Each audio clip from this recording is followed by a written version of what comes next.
What is the focus and content of our prayer? According to Luke Spencer of the Dallas Theological Seminary, the content of our prayer reveals 3 areas in our lives. Number 1, what we believe about who God is and what He has done. Number 2, our priorities in life. And number 3, it exposes our view of self in relationship to God and others. So let's look back at our prayer last night, or you might have prayed this morning. And let's answer the following questions. Number 1, what percentage of my prayer was focused on my needs and petitions, or your prayer requests? Second question, what percentage of my prayer was focused on praying for other people? Number 3, and what percentage of my prayer was focused on glorifying God, giving thanks to God? It is true then that when we present our appeals to the Lord, He listens and He answers according to His perfect timing and will. Ecclesiastes chapter 3 verse 11 says, He has made everything beautiful in its time.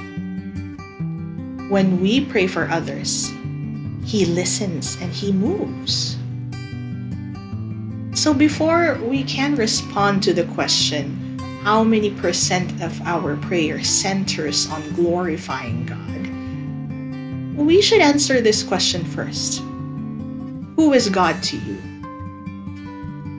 Jesus asked a similar question to His disciples. Who do you say I am? The answer to these questions are shown not just on how we live as Christians, but also revealed through our prayers. Prayers also uncovers whether we prioritize our relationship with God, or it just comes as secondary. Like when you only need something, you pray. Or when something's not right, you pray. We are created to worship the Lord. And when we know this, how should our prayers be? How should you pray? Should our prayers be centered on ourselves only? Or centered to God who created you and me? The God who saved you and me from death. The God who delivered you and me from evil. The God who blessed you and me and provided our needs. Jesus taught us how to pray in Matthew chapter 6 verses 9 to 13. This then is how you should pray. Our Father in heaven, hallowed be your name. Your kingdom come, your will be done on earth as it is in heaven. Give us today our daily bread. Forgive us our debts, as we also forgive our debtors. And lead us not into temptation, but deliver us from the evil one. Notice that Jesus gave glory and honor first to God, and He also acknowledged for God's will to be done. It clearly shows that the priority of Jesus is to worship and serve God. So have we neglected to worship God through our prayer? Are we too focused on voicing out our needs that we forget to acknowledge Him? Are we too focused on asking God, Lord, I want this, I want this, I want this. Lord, please do this, please do this, please do this. Are we too focused on that? Shouldn't our prayers be focused more on glorifying Him, giving thanks to Him for what He has done and what He has provided? Yes, we give our requests to God. But our God also deserves praises and glory. Believe it or not, most of the time we forget to thank the Lord for everything that He has done. We have forgotten that to thank the Lord that we have a job. We have forgotten to thank the Lord that we have bread on the table. We have forgotten to thank God that we have our family. We have even the little things. We have forgotten to thank God that we have our gadgets, things that we need. We have a home.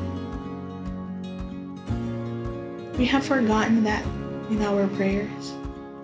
And we have forgotten who we really are, who we were made to be. We were made to worship and to glorify Him. And He deserves that because He is God. He deserves all glory, honor, praise, and worship. Exalt Him more, especially through prayers. When you talk to Him during your alone time. King David mentioned these verses in Psalm 105 verses 1 to 5. Give thanks to the Lord. Call on His name. Make known among the nations what He has done. Sing to Him. Sing praise to Him. Tell Him of all His wonderful acts. Glory in His holy name. Let the hearts of those who seek the Lord rejoice. Look to the Lord and His strength. Seek His face always. Remember the wonders He has done, His miracles, and the judgment He pronounced. Notice all of the words that David used. Give thanks to the Lord. Sing to the Lord. Glorify His name. Tell others of what He has done. Look to the Lord. Seek His face. Remember what He has done. So in the next few minutes, I encourage all of us to pray. And remember that our prayer shows what we believe who God is. Our prayers show our priorities in life. It shows our relationship with God. And it shows whom we believe in and what we believe in. And it also shows our relationship with Him and others.